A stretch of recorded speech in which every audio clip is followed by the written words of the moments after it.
Suamiku mencoba merebut apartemen 16 miliar rupiahku untuk selingkuhannya, maka aku secara sah mengambil kembali semua yang dia miliki. Aku baru tahu suamiku ingin merebut apartemenku ketika aku pulang lebih cepat dari kantor, dan melihat seorang perempuan asing berdiri di dapurku, memakai piyamaku, sambil berkata kepada tukang interior, "Kamar utama itu nanti jadi kamar bayi. Lemari lama istrinya buang saja." Kalimat itu membuat langkahku berhenti di ambang pintu. Di ruang tamu apartemenku, ada 3 orang tukang sedang mengukur dinding. Kardus-kardus besar berserakan. Beberapa lukisan yang kupilih sendiri sudah diturunkan dari dinding dan disandarkan sembarangan ke lantai. Vas keramik peninggalan ibuku berada di dekat pintu balkon, hampir tersenggol tangga lipat. Dan perempuan itu berdiri di tengah semuanya seperti pemilik rumah. Rambutnya panjang, wajahnya cantik, dan di tangannya ada secangkir kopi dari mug favoritku. Mug putih bertuliskan, "My Peace, My Home." Aku menatapnya. Ia menatapku balik. Tidak ada rasa bersalah di matanya, hanya kejutan kecil, lalu senyum tipis yang terlalu percaya diri. "Kamu siapa?" tanyanya. Aku hampir tertawa. Di rumahku sendiri, perempuan asing bertanya siapa aku. Salah satu tukang menoleh kepadaku. "Maaf Bu, Ibu siapa ya?" Aku melangkah masuk perlahan. "Pemilik apartemen ini." Ruangan mendadak hening. Wajah perempuan itu berubah sedikit, tapi hanya sebentar. Ia meletakkan mug di meja marmer, lalu menyilangkan tangan di depan dada. "Oh," katanya pelan, "jadi kamu Alia." "Namaku Alia. Renata. Aku menikah dengan Darren Mahendra selama 7 tahun. Dari luar, pernikahan kami tampak sempurna. Darren bekerja sebagai direktur operasional di perusahaan distribusi alat elektronik. Aku mengelola butik online dan investasi properti kecil-kecilan. Kami tinggal di apartemen mewah di kawasan Jakarta Selatan, unit sudut lantai 27, dengan pemandangan kota yang membuat banyak orang berkata aku beruntung. Tapi apartemen itu bukan hadiah dari Darren, bukan hasil cicilan bersama, bukan harta pemberian keluarga suami. Apartemen itu kubeli sebelum menikah, memakai uang hasil kerja bertahun-tahun dan sebagian warisan dari ayahku. Sertifikatnya atas namaku. Semua pajak, biaya perawatan, renovasi awal, dan cicilan awal kubayar sendiri sebelum Darren masuk dalam hidupku. Darren hanya pindah ke sana setelah kami menikah. Namun semakin lama, ia mulai bicara seolah apartemen itu adalah miliknya. "Rumah kita, aset keluarga kita, tempat yang aku bangun bersamamu." Padahal yang ia bangun di sana hanya kebiasaan pulang larut malam dan alasan rapat yang tidak pernah selesai. Beberapa bulan terakhir, Darren berubah. Ia lebih sering menaruh ponselnya terbalik. Ia mandi begitu pulang. Ia memakai parfum baru yang aromanya terlalu muda untuk seleranya. Ketika kutanya, ia berkata aku terlalu sensitif. "Alia, kita sudah dewasa. Jangan seperti istri yang tidak punya kerjaan selain curiga." Kalimat itu menusuk, tapi aku memilih diam. Bukan karena tidak curiga, melainkan karena aku tahu kecurigaan tanpa bukti hanya akan diputar menjadi kecemburuan. Aku mulai memperhatikan tagihan restoran yang tidak pernah kami datangi, pembelian perhiasan yang tidak pernah sampai ke tanganku, transfer kecil tapi rutin ke rekening atas nama Mira Larasati. Nama itu kuingat karena muncul terlalu sering untuk disebut kebetulan. Namun aku masih belum tahu siapa Mira sampai hari itu. Hari ketika aku pulang lebih cepat karena rapat klien dibatalkan, dan menemukan perempuan itu berdiri di dapurku. Ia tersenyum. "Aku Mira." Jantungku berdetak pelan, berat. Ternyata namanya memang Mira. Aku menatap piyama satin biru muda yang ia pakai. Piyama itu milikku. Darren membelikannya untuk ulang tahun pernikahan kami tahun lalu. Saat itu aku pikir hadiah itu tanda ia masih memperhatikanku. Sekarang hadiah itu dipakai perempuan lain di rumahku. "Lepaskan pakaian saya," kataku. Mira mengangkat alis. "Darren bilang barang-barang di sini nanti akan dipilih ulang. Banyak yang terlalu tua untuk konsep baru." "Konsep baru apa?" Sebelum Mira menjawab, pintu kamar kerja terbuka. Darren keluar sambil membawa map hitam. Wajahnya langsung pucat ketika melihatku. "Alia," aku menatapnya. "Seharusnya kamu yang menjelaskan." Ia melirik Mira, lalu para tukang, lalu kembali kepadaku. "Aku pikir kamu pulang malam." Aku juga pikir suamiku masih punya sedikit rasa malu. Salah satu tukang langsung menunduk, jelas ingin menghilang dari ruangan itu. Mira justru berdiri lebih tegak. Darren menghela napas, seperti aku yang mengganggu rencananya. "Kita bicara di kamar." "Tidak," jawabku, "bicara di sini. Di tempat kamu membawa perempuan lain memakai bajuku dan mengatur kamar bayinya di apartemenku." Mira menyentuh perutnya pelan. Gerakan kecil itu tidak luput dari mataku. Aku menatap Darren. "Dia hamil?" Darren tidak langsung menjawab. Mira yang menjawab. "Sudah 11 minggu." Ruangan itu seketika terasa lebih dingin. Aku menatap suamiku. 7 tahun menikah, aku yang selalu ditanya kapan punya anak. Aku yang diperiksa. Aku yang disuruh minum vitamin, ikut program, Mendengar ibu Darren berkata perempuan tanpa anak harus lebih banyak mengalah. Sementara Darren menepuk bahuku dan berkata, sabar, kita tunggu waktu Tuhan. Ternyata waktu Tuhan itu dipakai Darren untuk menanam hidup baru di tubuh perempuan lain. Aku menarik napas panjang. Kapan hubungan kalian mulai? Darren mengusap wajahnya. Alia, jangan lakukan ini di depan orang. Kapan? Mira menjawab dengan santai, hampir 1 tahun. Aku tertawa kecil. 1 tahun. Selama 1 tahun, aku tidur di sebelah pria yang sudah punya kehidupan lain. Aku menatap Darren. Lalu apa rencanamu? Membawa dia tinggal di sini sambil aku pindah kemana? Darren menegang. Aku sebenarnya ingin bicara baik-baik. Dengan membawa tukang interior lebih dulu, aku ingin menyiapkan tempat yang layak untuk anakku. Di apartemenku, matanya berubah keras. Apartemen ini rumah tangga kita, Alia. Bukan. Ini apartemen yang kubeli sebelum menikah. Selama 7 tahun aku tinggal di sini. Aku ikut membayar biaya hidup. Aku membantu renovasi. Secara moral, aku punya hak. Aku menatapnya lama. Hak moral. Lagi-lagi orang yang tidak punya dasar hukum memakai kata moral. Aku menunjuk map hitam di tangannya. Itu apa? Darren refleks menyembunyikan sedikit map itu di belakang tubuhnya. Terlambat. Aku melihat logo kantor notaris di sudut map. Darren, kataku pelan, apa isi map itu? Mira tiba-tiba berkata, tidak usah pura-pura kaget. Darren bilang prosesnya sudah hampir selesai. Kamu hanya perlu tanda tangan supaya semuanya rapi. Aku menoleh kepadanya. Proses apa? Darren membentak pelan, Mira, diam. Tapi Mira sudah telanjur membuka kebohongan. Aku melangkah mendekati Darren. Berikan map itu, ini bukan waktunya. Berikan. Ia menatapku dengan rahang mengeras. Selama beberapa detik kami berdiri seperti 2 orang asing yang akhirnya melihat wajah asli masing-masing. Akhirnya ia melempar map itu ke meja. Aku membukanya. Di dalamnya ada beberapa lembar dokumen. Surat persetujuan pengalihan kepemilikan unit apartemen. Surat kuasa pengurusan balik nama. Pernyataan bahwa unit apartemen merupakan aset bersama dalam perkawinan. Di bagian bawah, ada namaku, Alia Renata. Ada kolom tanda tangan yang masih kosong. Namun yang membuat tanganku dingin adalah halaman berikutnya. Fotokopi KTP-ku, fotokopi sertifikat apartemen, fotokopi buku nikah, dan 1 lembar formulir yang sudah memiliki tanda tangan yang sangat mirip dengan tanda tanganku. Terlalu mirip, tapi bukan milikku. Aku mengangkat kertas itu. Kamu memalsukan tanda tanganku? Darren langsung berkata cepat. Itu hanya draft. Jangan dramatis. Draft dengan tanda tangan palsu? Alia, aku melakukan ini supaya proses diskusi dengan notaris lebih mudah. Kita tetap akan bicara. Setelah kamu membawa selingkuhanmu masuk, Mira menyela, Darren hanya ingin memastikan anaknya punya rumah. Kamu bisa beli tempat lain. Kamu mandiri kan? Bukankah kamu selalu bangga punya uang sendiri? Aku menatapnya. Perempuan itu bukan hanya merebut suamiku. Ia juga sudah merasa berhak atas rumahku. Mira, kataku pelan, hamil bukan sertifikat kepemilikan. Wajahnya memerah. Darren maju. Jangan bicara kasar pada dia. Aku menatap suamiku. Dia memakai bajuku, minum dari muku, mengatur kamar bayi di apartemenku, dan kamu bilang aku yang kasar? Darren menurunkan suara. Alia, dengarkan aku. Kita bisa selesaikan ini baik-baik. Aku akan menceraikanmu dengan tenang. Kamu tidak akan kekurangan apapun. Apartemen ini biarkan untuk anakku. Sebagai ganti, aku akan memberimu sebagian saham usaha. Aku hampir tidak percaya. Saham usaha apa? Usaha distribusi yang modal awalnya memakai uang pinjamanku? Wajah Darren berubah. Ya. Bertahun-tahun lalu, ketika Darren ingin naik posisi dan membuka cabang distribusi sampingan, ia memohon agar aku membantunya. Aku memberinya pinjaman besar dari tabunganku. Lengkap dengan jaminan saham dan kendaraan operasional jika gagal membayar.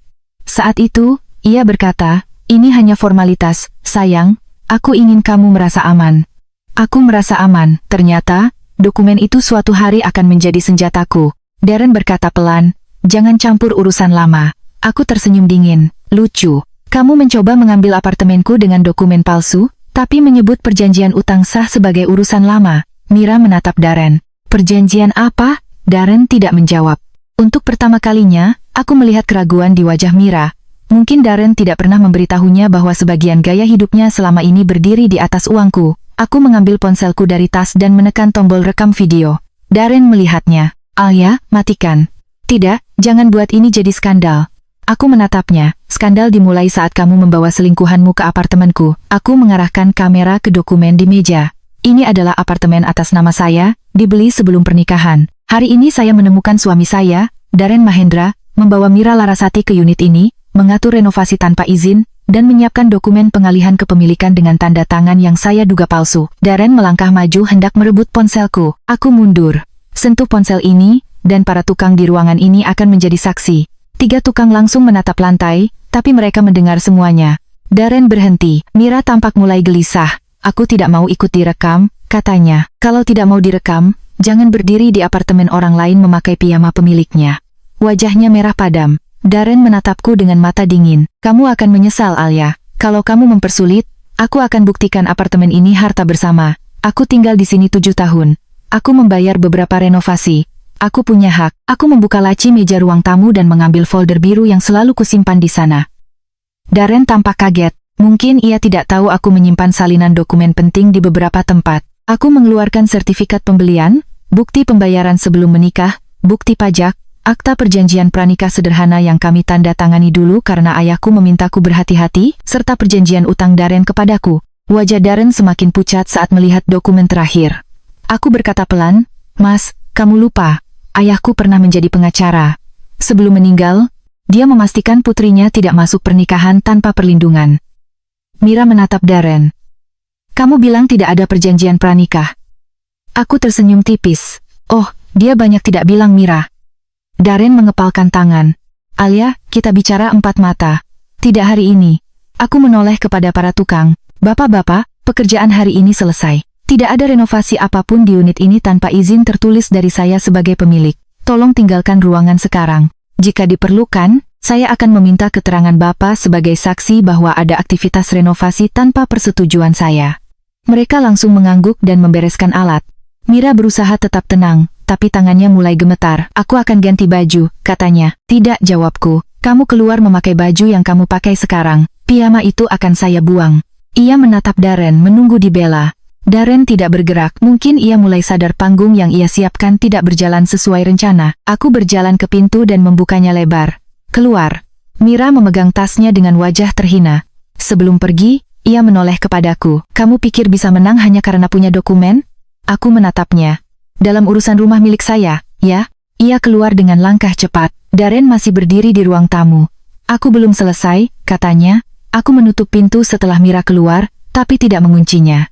Aku ingin kamera koridor tetap merekam. Justru aku yang baru mulai. Ponselku bergetar. Pesan dari nomor tidak dikenal masuk. "Bu Alia, saya Ratri, staf dari kantor notaris yang tadi menghubungi Pak Darren. Maaf mengganggu. Saya merasa ada yang tidak benar. Dokumen pengalihan unit ibu sudah dikirim ke kantor kami dengan tanda tangan yang katanya milik ibu. Tapi tanda tangan itu terlihat berbeda dari dokumen asli yang pernah ibu unggah. Jika ibu tidak pernah memberi kuasa, tolong segera datang besok pagi." Aku membaca pesan itu, lalu menatap Darren. Jadi notaris juga sudah mulai curiga. Wajahnya berubah pucat sepenuhnya. Aku menyimpan ponsel dan berkata pelan, "Besok pagi, aku akan ke notaris. Setelah itu ke pengacara. Setelah itu ke bank. Dan setelah itu, kita akan menghitung semua yang kamu miliki atas namamu, atas nama perusahaanmu, dan atas uang yang dulu kamu pinjam dariku." Darren menatapku dengan amarah dan ketakutan yang bercampur. "Kamu mengancam suamimu sendiri?" Aku tersenyum tanpa hangat. "Tidak, aku hanya mengingatkan debitur kepada krediturnya." Malam itu, untuk pertama kalinya sejak menikah, Darren tidak berani menjawab. Dan aku tahu, rencananya untuk merebut apartemenku baru saja berubah menjadi awal kejatuhannya sendiri. Pagi itu, aku datang ke kantor notaris dengan map biru peninggalan ayahku di tangan dan rekaman video semalam tersimpan di 3 tempat berbeda. Aku tidak tidur. Setelah Darren pergi dari apartemen dengan wajah penuh amarah, aku mengunci pintu, mengganti kode akses digital, menghubungi pengelola gedung, dan meminta semua rekaman CCTV koridor disimpan. Aku juga mengirim pesan kepada satpam bahwa Darren tidak boleh membawa siapapun masuk ke unitku tanpa izin tertulis dariku. Dulu, langkah seperti itu mungkin terasa berlebihan. Tapi setelah melihat Mira memakai piyamaku di dapurku sendiri dan Darren membawa dokumen pengalihan apartemen dengan tanda tangan palsu, aku tidak lagi percaya pada kalimat "kita bicara baik-baik." Orang yang benar-benar ingin bicara baik-baik tidak membawa selingkuhan hamil ke rumah istrinya. Orang yang benar-benar ingin damai tidak menyiapkan surat kuasa balik nama di belakang pemilik sah. Kantor notaris itu berada di lantai 3 gedung perkantoran kecil. Staf yang menghubungiku semalam, Ratri, menungguku di ruang depan. Wajahnya terlihat gugup, tetapi lega ketika melihatku datang. "Bu Alia?" tanyanya. "Iya," ia menatap map di tanganku. "Terima kasih sudah datang. Saya minta maaf kalau pesan saya semalam membuat ibu kaget. Tapi saya merasa harus menghubungi ibu langsung." Aku mengangguk. Saya justru berterima kasih. Kalau bukan karena Mbak Ratri, mungkin dokumen itu sudah diproses lebih jauh. Ratri membawaku masuk ke ruang kecil. Di sana ada seorang notaris senior, Bu Lestari, perempuan berusia sekitar 60 tahun dengan tatapan tajam. Di atas mejanya sudah ada salinan dokumen yang semalam kulihat di apartemen. Bu Lestari membuka pembicaraan dengan tenang. Bu Alia, kami menerima permintaan konsultasi dari Pak Daren 2 minggu lalu. Ia mengatakan unit apartemen yang ditempati bersama ibu adalah aset perkawinan yang akan dialihkan sebagian kepemilikannya untuk keperluan penataan keluarga setelah perceraian. Aku menarik napas pelan. Perceraian? Ratri menunduk. Pak Daren mengatakan ibu sudah setuju berpisah baik-baik. Aku tertawa kecil, pahit. Saya baru tahu, suami saya ingin menceraikan saya, setelah menemukan selingkuhannya memakai piyama saya. Bu Lestari tidak bereaksi berlebihan. Ia hanya mencatat, Pak Daren juga menyerahkan salinan KTP ibu, buku nikah, sertifikat apartemen, dan satu surat pernyataan bahwa ibu mengakui apartemen itu sebagai harta bersama. Kami belum memproses apapun karena tanda tangan di surat itu terlihat berbeda dengan tanda tangan ibu pada arsip lama yang pernah masuk ke sistem properti. Aku membuka map biruku dan mengeluarkan dokumen asli. Akta jual beli apartemen sebelum menikah, bukti pembayaran, bukti cicilan pelunasan, sertifikat atas namaku, perjanjian pranikah yang ditandatangani Daren, serta dokumen dari ayahku yang menyatakan apartemen itu dibeli dari aset pribadiku sebelum pernikahan. Bu Lestari membaca satu persatu, wajahnya semakin serius. Dengan dokumen ini, posisi ibu sangat kuat. Apartemen ini jelas aset pribadi ibu, apalagi ada perjanjian pranikah yang memisahkan harta bawaan. Aku mengangguk. Yang ingin saya tahu, apakah ada tanda tangan saya yang dipalsukan? Ratri meletakkan satu lembar di depanku. Di bagian bawah surat itu, tanda tangan yang menyerupai namaku terlihat melengkung rapi. Orang awam mungkin bisa tertipu, tapi aku tahu setiap goresan tanda tanganku. Ini bukan milikku. Bukan tanda tangan saya, kataku. Bu Lestari mengangguk. Kami akan membuat catatan tertulis bahwa ibu tidak pernah memberikan persetujuan dan bahwa dokumen ini disengketakan. Saya sarankan ibu segera berkonsultasi dengan pengacara untuk langkah hukum. Saya akan lakukan. Lalu Ratri berkata pelan, Bu, ada satu hal lagi. Aku menatapnya. Ia membuka laptop dan memperlihatkan email dari Daren kepada kantor notaris. Di sana, Daren menulis bahwa setelah apartemen dialihkan, unit itu rencananya akan ditempati oleh calon istri dan anaknya demi kepentingan keluarga baru. Keluarga baru. Mataku berhenti di dua kata itu. 7 tahun pernikahan kami diringkas menjadi hambatan administratif bagi keluarga barunya. Aku membaca email itu sampai selesai.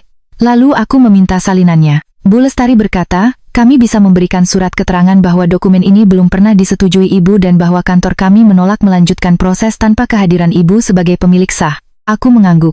Tolong buatkan hari ini. Keluar dari kantor notaris, aku langsung menghubungi Nara, sahabat lamaku yang bekerja sebagai pengacara keluarga dan properti. Ia mendengarkan ceritaku tanpa memotong, lalu hanya berkata satu kalimat, Alia, jangan pulang sendirian malam ini. Dan jangan biarkan Daren masuk ke apartemen sebelum kita kirim surat resmi. Siang itu, aku bertemu Nara di kantornya. Ia membaca semua dokumen, menonton rekaman video semalam, melihat email Daren ke notaris, lalu menatapku dengan mata tajam. Dia tidak hanya selingkuh, dia mencoba membangun dasar palsu untuk mengambil asetmu. Aku mengangguk. Dan dia mengira aku akan diam karena ada Mira yang hamil. Nara tersenyum dingin. Kehamilan seseorang tidak bisa menghapus sertifikat atas namamu. Kalimat itu membuatku sedikit bisa bernapas. Nara kemudian meminta semua dokumen keuangan Daren yang kumiliki. Aku mengeluarkan perjanjian utang pribadi yang dulu ia tanda tangani ketika meminjam uang untuk modal cabang distribusinya. Jumlahnya besar. Waktu itu, aku memberikan pinjaman karena percaya ia sedang membangun masa depan kami. Dalam perjanjian itu tertulis jelas, jika Daren gagal mengembalikan sesuai jadwal, ia menyerahkan hak atas sebagian saham usaha cabang, satu mobil operasional, dan rekening keuntungan perusahaan sampai utang lunas. Nara membaca dokumen itu dan mengangkat alis. Alia, kamu sadar ini sangat kuat? Ayahku yang menyusunnya. Berarti ayahmu menyelamatkanmu bahkan setelah beliau tidak ada. Dadaku sesak. Aku teringat ayah. Malam sebelum pernikahanku, ia memegang tanganku dan berkata, cinta boleh lembut, Alia. Tapi dokumen harus tegas. Aku dulu tertawa. Sekarang aku ingin menangis. Nara meminta izin menghubungi akuntan independen, yang pernah membantuku mengurus laporan pajak butik. Namanya Pak Bima. Ia cepat datang sore itu setelah mendengar ringkasan masalah. Pak Bima memeriksa transfer lamaku kepada Daren, jadwal pembayaran, serta laporan keuntungan cabang distribusi yang pernah dikirim Darren. Wajahnya berubah setelah hampir 1 jam menghitung. Bu Alia, katanya, Pak Darren tidak hanya terlambat membayar utang. Dari data ini, kemungkinan ada keuntungan usaha yang tidak dilaporkan kepada ibu sebagai kreditur sesuai perjanjian. Selain itu, beberapa aset yang seharusnya menjadi jaminan, sudah dipindahkan namanya ke pihak lain. Pihak lain siapa? Tanyaku. Pak Bima menunjuk satu catatan. 1 mobil operasional dialihkan ke nama Mira Larasati 3 bulan lalu. Ruangan itu hening. Aku menatap angka di layar. Jadi bukan hanya perhiasan dan restoran. Darren sudah memberikan aset usaha yang seharusnya menjadi jaminan utangnya kepadaku kepada selingkuhannya. Nara menulis cepat. Ini bisa menjadi dasar somasi. Kita minta pelunasan utang segera, pembatalan pengalihan aset jaminan, dan pembekuan proses apapun terkait apartemen. Aku menutup mata sebentar. Darren ingin mengambil apartemenku, tapi dari dokumen yang ia lupakan, justru aku punya jalan sah untuk mengambil kembali aset-aset yang ia sembunyikan. Sore itu, Nara mengirim 3 surat. Surat pertama kepada Darren. Peringatan resmi atas dugaan pemalsuan tanda tangan, upaya pengalihan apartemen tanpa hak, dan tuntutan agar ia tidak memasuki unit tanpa persetujuanku. Surat kedua kepada Mira, permintaan pengembalian seluruh aset yang berasal dari jaminan utang Darren, termasuk mobil operasional yang dialihkan ke namanya. Surat ketiga kepada perusahaan distribusi cabang milik Darren, pemberitahuan bahwa berdasarkan perjanjian utang, aku berhak meminta audit dan pembekuan pengalihan aset sampai kewajiban Darren diselesaikan. Tidak sampai 1 jam, Darren meneleponku. Aku tidak mengangkat. Ia mengirim pesan. Kamu benar-benar mau perang? Aku membalas. Kamu yang membawa dokumen palsu ke rumahku. Aku hanya membawa dokumen asli ke pengacara. Pesan berikutnya datang cepat. Kalau kamu terus begini, Mira bisa stres. Dia hamil anakku. Aku menatap layar lama, lalu membalas. Aku tidak menyentuh kandungannya. Aku menyentuh kebohonganmu. Ia tidak membalas selama beberapa menit. Kemudian Mira mengirim pesan dari nomor yang berbeda. Kamu perempuan kejam. Kamu sudah punya segalanya, tapi masih mau merebut masa depan anakku. Aku membaca pesan itu sambil tersenyum pahit. Masa depan anaknya ternyata berada di atas apartemenku, mobil jaminanku, dan uang yang dipinjam Darren dariku. Aku tidak membalas Mira. Aku meneruskan pesan itu ke Nara. Malamnya, aku kembali ke apartemen bersama Nara dan 2 petugas keamanan gedung. Darren tidak ada. Tapi di depan pintu unitku, ada amplop putih terselip. Di dalamnya ada surat dari Darren. Isinya bukan permintaan maaf. Isinya ancaman halus. Ia menulis bahwa jika aku menolak menyerahkan apartemen secara damai, ia akan mengajukan gugatan harta bersama, menuntut kompensasi renovasi selama 7 tahun, dan menyebarkan cerita bahwa aku istri mandul yang sengaja menelantarkan suami hingga ia terpaksa mencari kebahagiaan lain. Tanganku gemetar ketika membaca kata mandul. Selama bertahun-tahun, luka itu ia simpan sebagai senjata. Padahal hasil pemeriksaan dokter dulu tidak pernah menyatakan aku satu-satunya penyebab kami belum punya anak. Bahkan ada catatan bahwa Darren juga memiliki masalah kesuburan yang perlu ditangani. Tetapi ia menolak melanjutkan pemeriksaan karena merasa harga dirinya terganggu. Aku mengeluarkan dokumen medis lama dari laci. Nara membacanya dan wajahnya mengeras. Dia mau memakai isu anak untuk menyerangmu? Sepertinya begitu. Kalau dia membuka itu, kita buka juga kebenarannya. Tapi hanya jika perlu. Aku mengangguk. Aku tidak ingin menjadikan masalah medis sebagai tontonan. Tapi aku juga tidak akan membiarkan Darren memakainya untuk menghancurkan namaku. Malam itu, saat aku sedang memeriksa ulang barang-barang yang sempat dipindahkan Mira, ponselku bergetar lagi. Pesan dari Ratri, staf notaris. Bu Alia, maaf mengganggu malam-malam. Saya baru ingat satu hal. Pak Darren kemarin mengatakan ada notaris lain yang bersedia memproses lebih cepat jika kantor kami terlalu hati-hati. Nama kantornya saya dengar sekilas.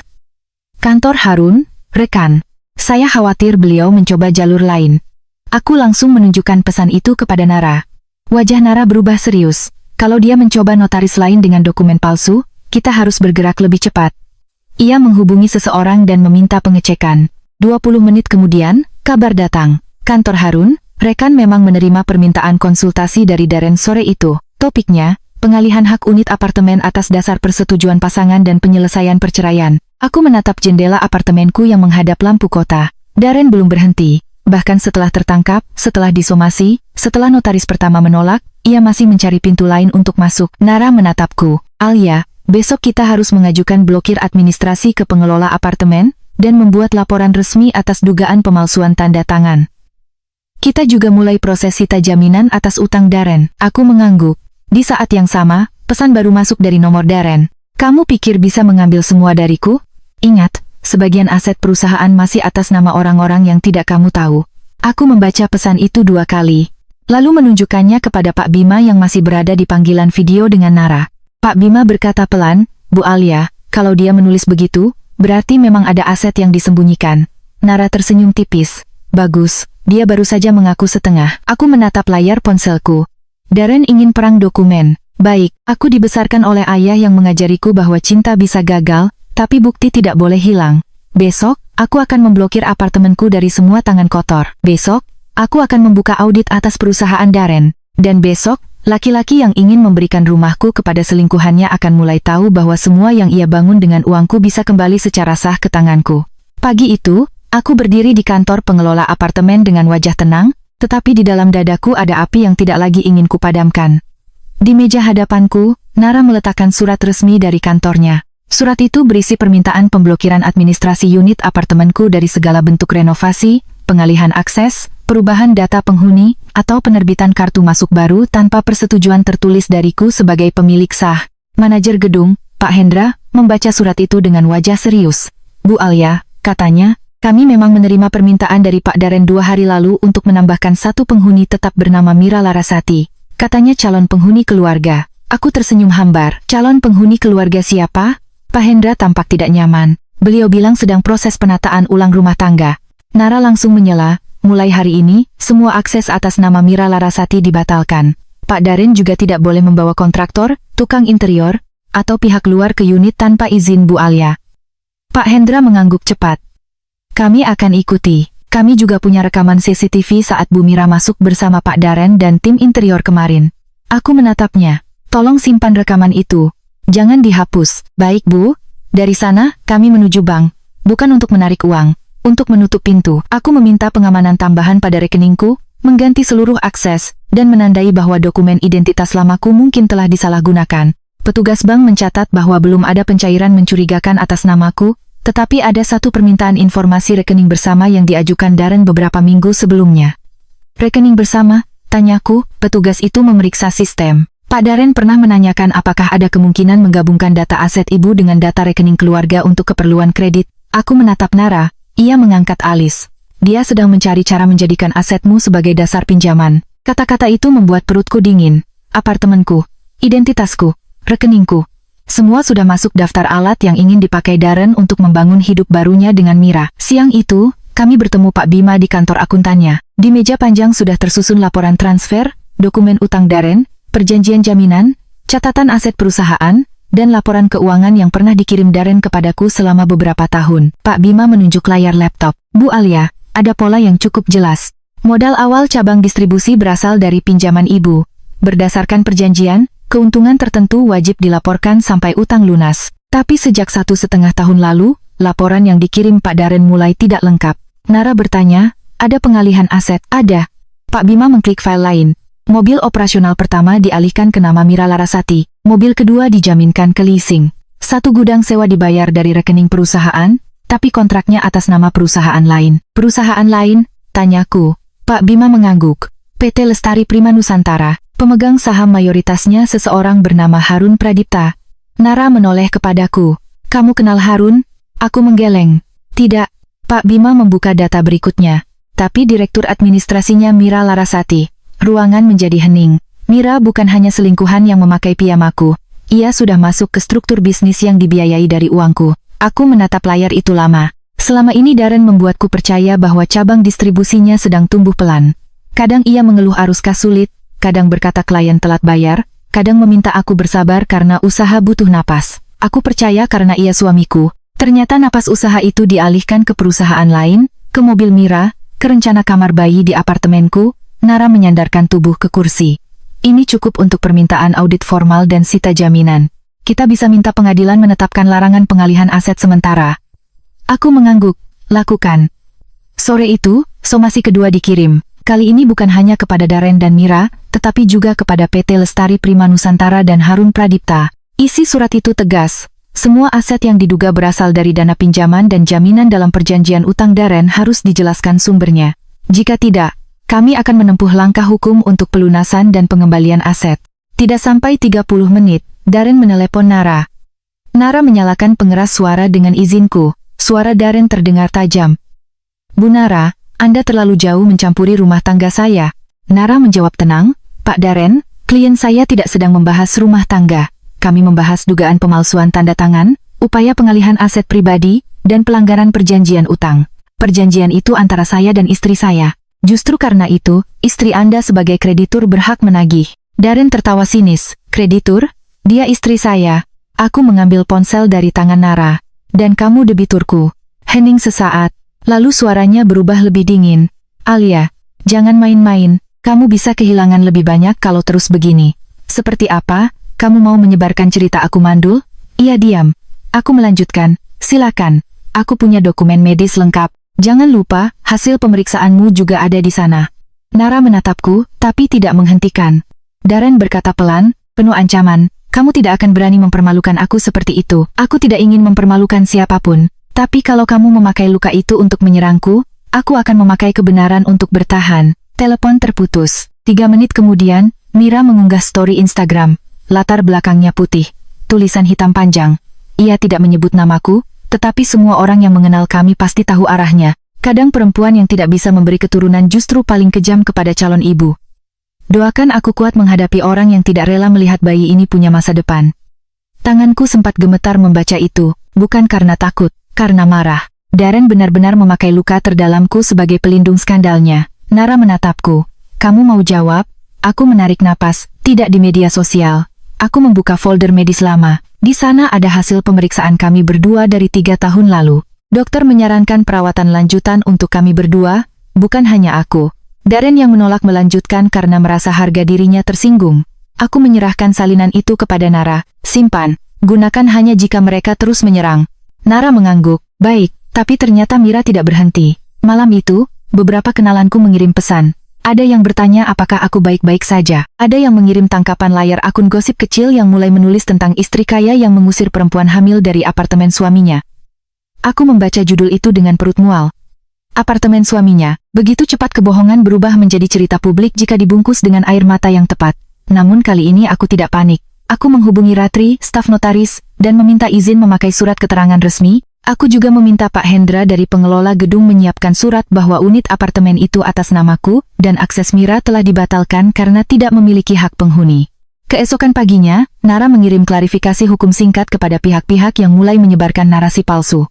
Tidak emosional, tidak panjang, hanya fakta.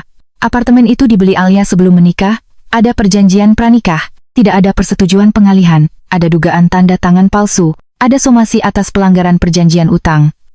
Dan setiap fitnah tentang kondisi medis pribadi akan ditindak secara hukum. Setelah surat itu dikirim, akun gosip kecil menghapus unggahannya. Mira menghapus story-nya. Tapi Darren semakin terdesak. 2 hari kemudian, kami menerima balasan dari Harun Pradipta. Ia mengaku hanya pemegang nama dalam perusahaan baru itu, dan tidak tahu detail asal dana. Ia meminta bertemu langsung dengan Nara karena tidak ingin terseret kasus Darren. Pertemuan dilakukan di kantor Nara. Harun datang dengan wajah tegang. Usianya sekitar 40 tahun, berpenampilan rapi, tetapi matanya gelisah. Ia mengeluarkan beberapa dokumen dari tasnya. Saya bukan keluarga Pak Darren, katanya cepat. Saya hanya teman lama. Dia meminta bantuan mendirikan perusahaan baru karena katanya sedang restrukturisasi bisnis. Saya tidak tahu kalau ada dana dari pinjaman istrinya. Nara menatapnya tajam, tapi nama Anda dipakai sebagai pemegang saham mayoritas. Harun mengangguk. Saya dijanjikan komisi, tapi saya belum menerima banyak. Yang mengurus operasional sehari-hari Pak Darren dan Mira. Aku bertanya, apakah Mira tahu dana itu berasal dari usaha Darren yang dijaminkan kepada saya? Harun ragu, lalu ia membuka ponselnya dan menunjukkan percakapan. Di layar, Mira menulis, yang penting aset sudah pindah dulu. Kalau Alia menuntut, Darren bilang itu harta usaha baru. Dia tidak akan bisa ambil. Aku membaca kalimat itu tanpa berkedip. Lalu percakapan berikutnya dari Darren, apartemen masih proses. Setelah Alia tanda tangan atau tanda tangannya bisa dibereskan, kita aman. Aku merasa ruangan berputar, tanda tangannya bisa dibereskan. Jadi pemalsuan itu bukan kebetulan, bukan draft, bukan salah paham, itu bagian dari rencana. Harun menyerahkan salinan percakapan kepada Nara. Saya mau keluar dari ini. Kalau perlu saya bersaksi, saya bersedia. Tapi saya tidak mau dijadikan tumbal. Nara mengangguk. Kami akan catat kerja sama Anda. Sore itu, Nara mengajukan langkah hukum lebih kuat. Laporan dugaan pemalsuan dokumen, permohonan larangan pengalihan aset apartemen, serta gugatan pelunasan utang Darren dengan sita jaminan atas aset perusahaan, kendaraan, dan aliran keuntungan yang terkait dengan modal dariku. Pak Bima juga menyelesaikan laporan awal audit. Jumlahnya membuatku terdiam. Darren tidak hanya berutang pokok, ada bunga perjanjian, keuntungan yang tidak dilaporkan, aset jaminan yang dialihkan, dan kerugian akibat penyembunyian transaksi. Total kewajibannya kepadaku jauh lebih besar daripada yang pernah kuingat. Nara meletakkan laporan itu di depanku. Alia, secara hukum kamu bisa menuntut pengembalian besar. Jika dia tidak mampu membayar tunai, aset-asetnya bisa menjadi objek penyelesaian. Aku menatap angka-angka itu, termasuk saham usaha cabang? Ya, termasuk mobil yang diberikan ke Mira? Jika terbukti berasal dari aset jaminan, ya. Termasuk rekening keuntungan perusahaan? Ya. Aku bersandar di kursi. Darren ingin mengambil apartemenku untuk Mira. Sekarang, secara sah, aku bisa mengambil kembali hampir semua yang ia bangun dengan uangku. Malam itu, Darren datang ke apartemen. Tapi aksesnya sudah diblokir. Ia berdiri di lobi, berdebat dengan satpam. Pak Hendra meneleponku. Bu Alia, Pak Darren memaksa naik. Beliau membawa Bu Mira. Aku sedang bersama Nara di unit. Kami langsung turun ke lobi. Darren berdiri dengan wajah marah. Mira di sampingnya, memegang perutnya, matanya merah seperti baru menangis. Begitu melihatku, Mira berkata keras, cukup agar beberapa penghuni menoleh. Kamu puas membuat ibu hamil berdiri di lobi seperti pengemis? Aku menatapnya. Kamu berdiri di lobi karena kamu tidak punya hak masuk ke apartemen saya. Darren maju. Alia, hentikan. Kita selesaikan baik-baik. Aku hampir tertawa. Kamu selalu memakai kata baik-baik setelah semua rencanamu gagal. Ia merendahkan suara. Kalau kamu mencabut somasi, aku tidak akan menuntut apartemen. Aku akan pergi dengan Mira. Tapi kamu jangan sentuh perusahaanku. Nara menjawab sebelum aku bicara. Perusahaan itu masuk objek penyelesaian utang. Pak Darren tidak bisa memilih hanya bagian yang nyaman. Mira menatap Darren. Utang apa sebenarnya? Kamu bilang usaha itu milikmu. Aku melihat wajah Darren berubah. Akhirnya, kebohongan yang ia bangun untuk Mira mulai retak juga. Aku menatap Mira. Mira, mobil yang kamu pakai itu jaminan utangnya kepada saya. Perusahaan yang kamu urus itu dibangun dari uang saya. Apartemen yang kamu rencanakan untuk kamar bayi itu milik saya sebelum dia menikahi saya. Jadi kalau kamu merasa masa depan anakmu sedang direbut, tanyakan kepada Darren kenapa dia membangunnya di atas milik orang lain. Mira menoleh kepada Darren. Benar? Darren menggertakkan gigi. Jangan dengarkan dia. Tapi suara Darren tidak lagi sekokoh sebelumnya. Nara mengeluarkan map kecil dari tasnya. Pak Darren, ini salinan gugatan dan permohonan sita jaminan. Besok pagi akan kami daftarkan. Jika Anda mencoba mengalihkan aset malam ini, itu akan menjadi bukti tambahan. Wajah Darren pucat. Ia menatapku dengan mata yang dulu pernah membuatku merasa dicintai. Sekarang mata itu hanya penuh perhitungan yang gagal. Kamu benar-benar mau mengambil semuanya? Tanyanya. Aku menatapnya lurus. Tidak, Darren. Aku hanya mengambil kembali apa yang sejak awal kamu bangun dari milikku. Mira tiba-tiba mundur satu langkah. Aku tidak mau ikut kasus ini. Katanya pelan. Darren menoleh marah. Mira. Namun Mira sudah mulai menangis. Kali ini bukan drama untuk publik. Ia tampak benar-benar takut. Aku hamil Darren. Kamu bilang semuanya aman. Kamu bilang apartemen itu akan jadi milik kita. Kamu bilang Alia cuma istri lama yang tidak akan melawan. Kata-kata itu terdengar jelas. Pak Hendra, Satpam, Nara, dan beberapa penghuni mendengarnya. Aku menatap Nara. Nara mengangguk kecil. Satu pengakuan publik lagi. Darren menyadarinya terlambat. Mira, diam. Mira menutup mulutnya, wajahnya pucat. Aku berkata pelan, terima kasih, Mira. Kamu baru saja menjelaskan niat Darren lebih baik daripada dokumen manapun. Darren mengepalkan tangan. Untuk sesaat, aku takut ia akan melakukan sesuatu, tapi Satpam sudah berdiri dekat. Nara juga langsung melangkah setengah badan di depanku. Darren akhirnya mundur. Ini belum selesai Alia. Aku mengangguk. Benar, besok baru dimulai secara resmi. Malam itu, aku kembali ke unitku. Apartemen itu terasa sunyi, tapi bukan lagi sunyi yang menakutkan. Lukisan-lukisan sudah kupasang kembali. Mug putih, my peace, my home sudah kubuang. Piyama satin biru sudah masuk kantong sampah. Aku berdiri di depan jendela, menatap lampu kota. Dulu, aku pikir kehilangan Darren adalah bagian paling menyakitkan. Ternyata yang paling menyakitkan adalah menyadari bahwa selama ini ia tidak hanya mengkhianati cintaku, tetapi juga menghitung asetku. Ponselku bergetar. Pesan dari Mira, aku mau bicara. Aku punya bukti bahwa Darren menyuruh orang meniru tanda tanganmu. Aku tidak mau anakku lahir dalam kebohongan ini. Aku membaca pesan itu lama, lalu meneruskannya kepada Nara. Nara membalas cepat. Jangan temui dia sendirian. Besok kita atur pertemuan resmi. Aku menatap pantulan wajahku di kaca jendela. Besok, Mira akan bicara. Besok, gugatan akan didaftarkan. Besok, Darren akan mengetahui bahwa selingkuhan yang ia bawa untuk merebut rumahku mungkin menjadi saksi yang menjatuhkannya. Dan besok, aku akan mulai mengambil kembali semuanya secara sah. Pagi itu, Mira datang ke kantor Nara tanpa riasan tebal, tanpa senyum percaya diri, dan tanpa piyama satin milikku yang pernah ia pakai seolah apartemenku sudah menjadi rumahnya. Ia datang dengan wajah pucat, mata sembab, dan sebuah amplop coklat di tangan. Aku duduk di sebelah Nara. Pak Bima ikut hadir sebagai saksi audit keuangan. Ratri dari kantor notaris juga datang setelah diminta memberikan keterangan tertulis. Semua berlangsung resmi. Tidak ada percakapan empat mata, tidak ada drama di kafe, tidak ada ruang bagi Darren untuk menuduhku memutarbalikkan cerita. Mira duduk di seberangku. Tangannya gemetar saat meletakkan amplop itu di meja. Aku tidak datang untuk minta kamu mengasihaniku, katanya pelan. Aku tahu aku salah. Aku masuk ke rumahmu. Aku memakai barangmu. Aku percaya semua ucapan Darren karena aku ingin percaya. Aku menatapnya tanpa ekspresi. Aku tidak butuh penyesalanmu, Mira. Aku butuh kebenaran. Ia mengangguk, lalu membuka amplop. Di dalamnya ada beberapa lembar chat yang sudah dicetak, salinan transfer kepada seseorang bernama Dodi, dan sebuah rekaman suara pendek dari ponselnya. Nara mengambil dokumen itu lebih dulu. Siapa Dodi? Mira menarik napas. Teman Darren. Dia pernah bekerja di percetakan dokumen dan biasa membantu Darren mengurus berkas perusahaan. Darren meminta Dodi meniru tanda tangan Alia dari salinan lama yang dia punya. Dadaku terasa dingin, tetapi aku tetap diam. Mira membuka ponselnya dan memutar rekaman. Suara Darren terdengar jelas. Tanda tangan Alia tidak perlu sempurna. Yang penting cukup mirip untuk draft awal. Setelah apartemen masuk proses, dia akan terpaksa ikut tanda tangan supaya tidak ribut. Lalu suara Mira terdengar dalam rekaman itu. Kalau dia menolak, Darren menjawab dengan santai, aku tahu cara menekannya. Dia takut nama baiknya rusak. Kalau perlu, aku pakai isu anak. Semua orang akan lebih kasihan pada kamu yang hamil daripada dia. Aku menutup mata sebentar, bukan karena lemah, karena akhirnya aku mendengar dengan telingaku sendiri bagaimana Darren menimbang lukaku seperti alat negosiasi. Nara menghentikan rekaman, lalu berkata, Mira, apakah Anda bersedia memberikan keterangan resmi bahwa Pak Darren berencana menggunakan dokumen palsu dan tekanan psikologis untuk mendapatkan apartemen Bu Alia? Mira mengangguk, aku bersedia. Aku menatapnya. Kenapa sekarang? Mira menunduk.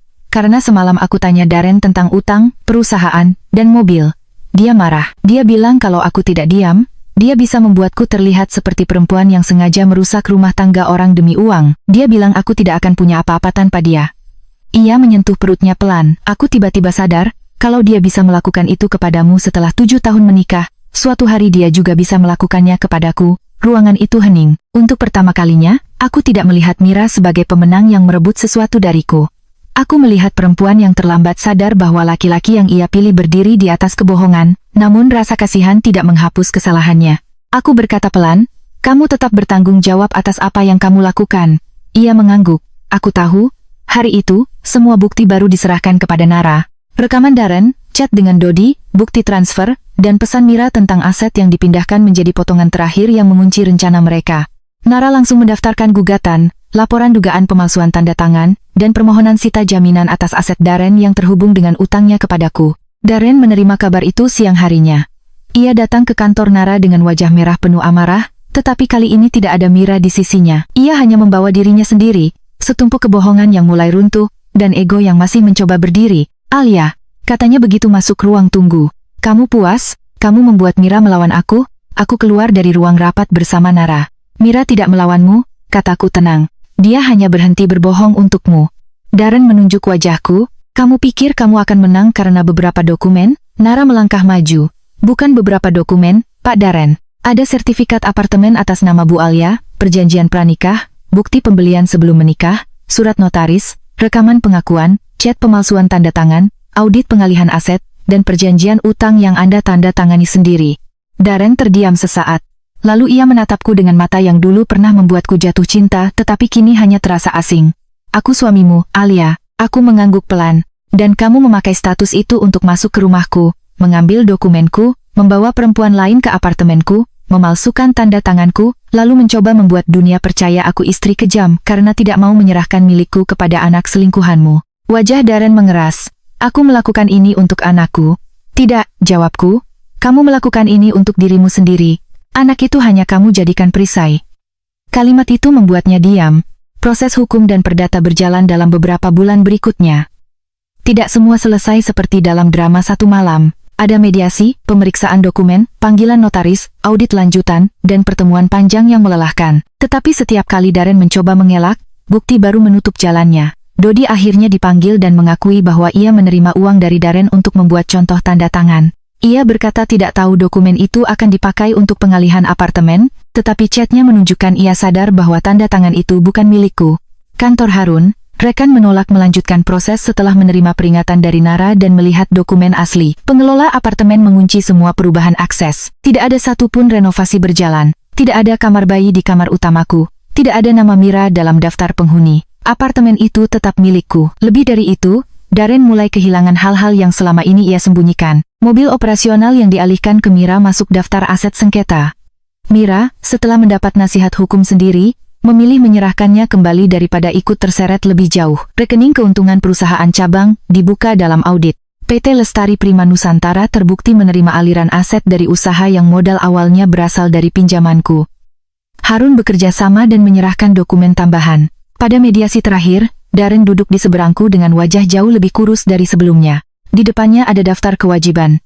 Pelunasan utang pokok, pengembalian keuntungan yang tidak dilaporkan, pengalihan kembali kendaraan jaminan, penyerahan sebagian saham usaha cabang kepadaku sesuai perjanjian, dan pembayaran biaya hukum tertentu.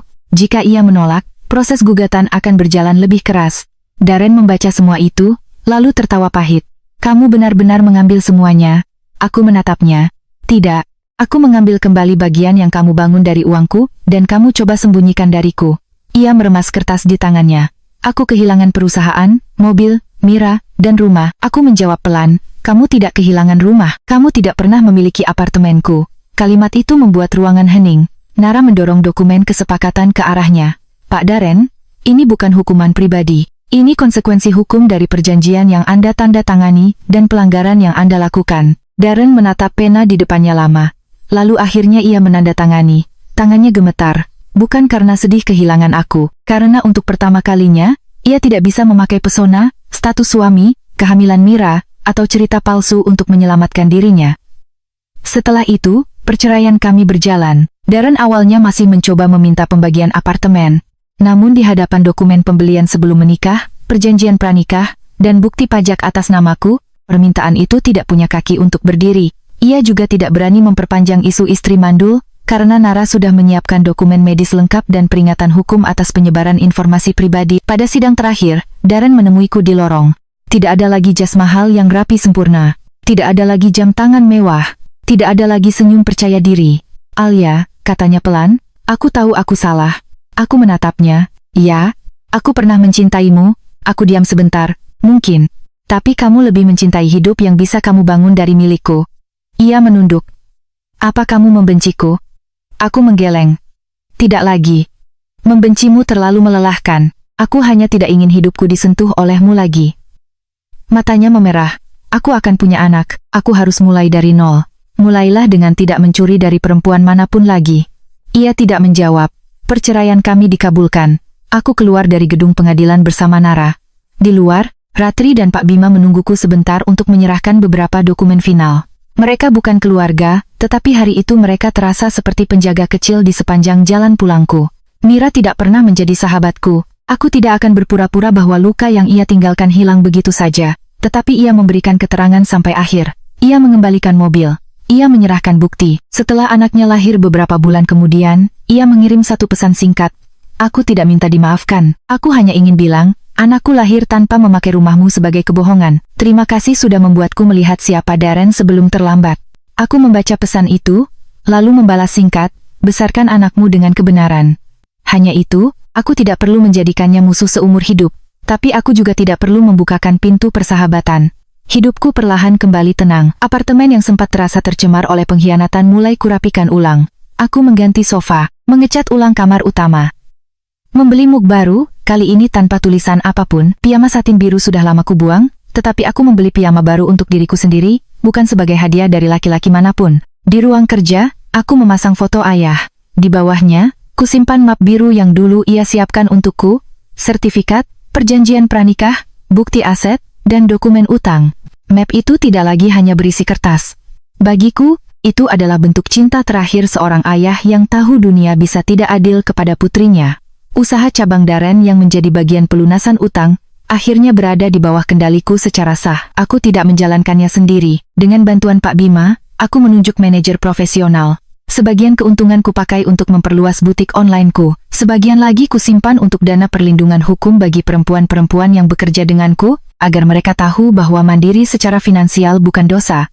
Suatu malam, aku berdiri di balkon apartemen lantai 27.